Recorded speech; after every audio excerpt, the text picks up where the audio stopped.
So what's a Cole Ironworks 12-ton press really capable of forging?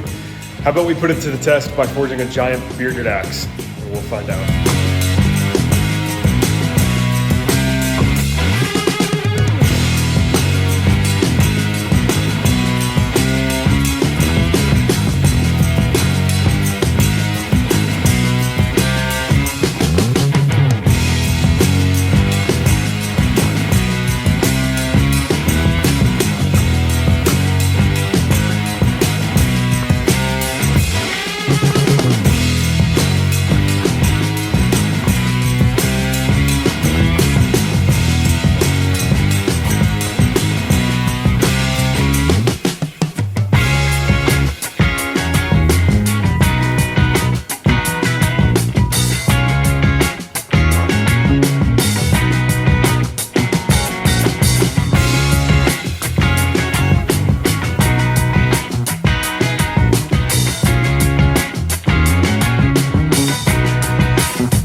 This is how the axe turned out. I think this is a great example of what you can achieve using a 12-ton press with the right knowledge and the right skills. So what's left here for me to do is to, of course, grind in a cutting edge and then heat treat it.